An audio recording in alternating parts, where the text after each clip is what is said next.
Two great mysteries dominate our lives, love and money. What is love is a question that has been endlessly explored in stories, songs, books, movies, and television. But the same cannot be said about the question, what is money? It's not surprising that monetary theory hasn't inspired any blockbuster movies, but it was not even mentioned at the schools most of us attended.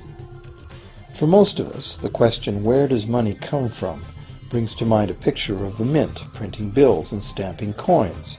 Money, most of us believe, is created by the government. It's true, but only to a point. Those metal and paper symbols of value we usually think of as money are indeed produced by an agency of the federal government called the Mint. But the vast majority of money is not created by the Mint. It is created in huge amounts every day by private corporations known as banks. Most of us believe that banks lend out money that has been entrusted to them by depositors.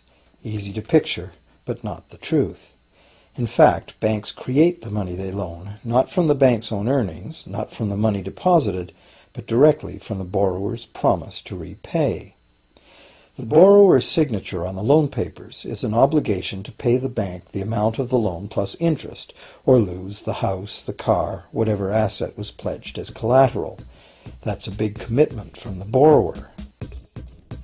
What does the same signature require of the bank? The bank gets to conjure into existence the amount of the loan and just write it into the borrower's account. Sound far-fetched? Surely that can't be true. But it is.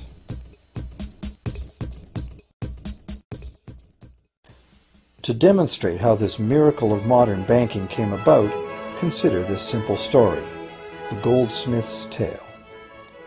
Once upon various times, pretty much anything was used as money. It just had to be portable, and enough people had to have faith that it could later be exchanged for things of real value, like food, clothing, and shelter. Shells, cocoa beans, pretty stones, even feathers have been used as money. Gold and silver were attractive, soft, and easy to work with, so some cultures became expert with these metals. Goldsmiths made trade much easier by casting coins, standardized units of these metals whose weight and purity was certified. Well, to protect his gold, the goldsmith needed a vault, and soon his fellow townsmen were knocking on his door, wanting to rent space to safeguard their own coins and valuables. Before long, the goldsmith was renting every shelf in the vault and earning a small income from his vault rental business. Years went by, and the goldsmith made an astute observation. Depositors rarely came in to remove their actual physical gold, and they never all came in at once. That was because the claim checks the goldsmith had written as receipts for the gold were being traded in the marketplace as if they were the gold itself. This paper money was far more convenient than heavy coins, and amounts could simply be written instead of laboriously counted one by one for each transaction. Meanwhile, the goldsmith had another business. He lent out his gold, charging interest. Well, as convenient claim check money came into acceptance, borrowers began asking for their loans in the form of these claim checks instead of the actual metal. As industry expanded, more and more people asked the goldsmith for loans. This gave the goldsmith an even better idea. He knew that very few of his depositors ever removed their actual gold, so the goldsmith figured he could easily get away with lending out claim checks against his depositors' gold, in addition to his own. As long as the loans were repaid, his depositors would be none the wiser and no worse off, and the goldsmith, now more banker than artisan, would make a far greater profit than he could by lending only his own gold.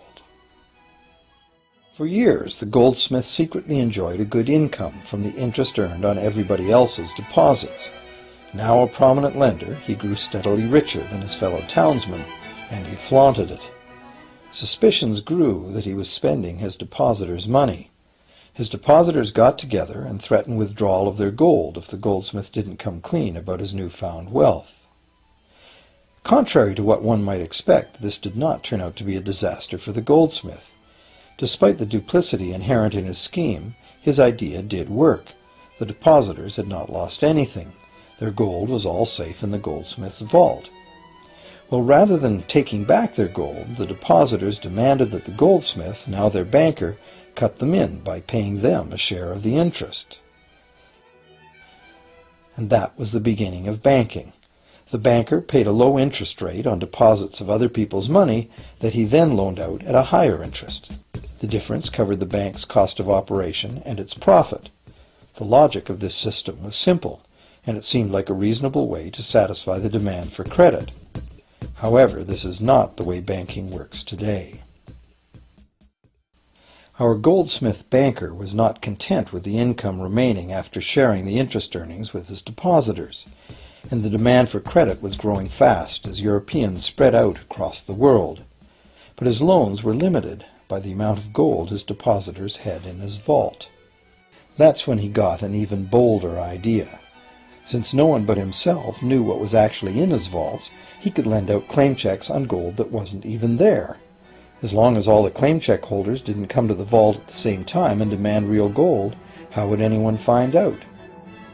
This new scheme worked very well, and the banker became enormously wealthy on the interest paid on gold that did not exist.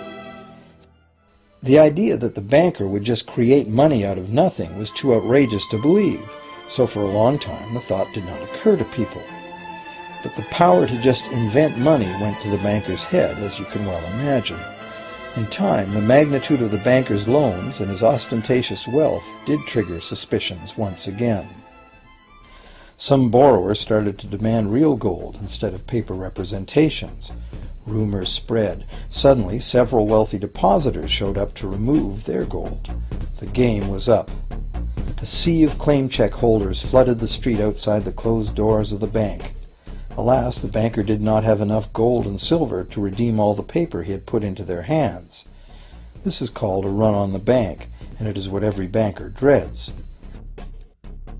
This phenomenon of a run on the bank ruined individual banks and, not surprisingly, damaged public confidence in all bankers.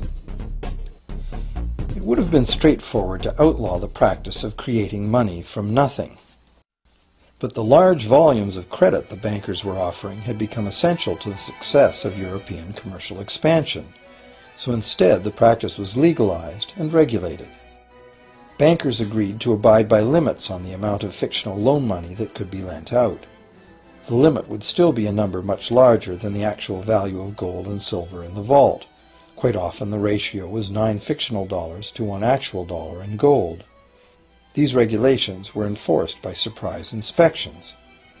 It was also arranged that, in the event of a run, central banks would support local banks with emergency infusions of gold.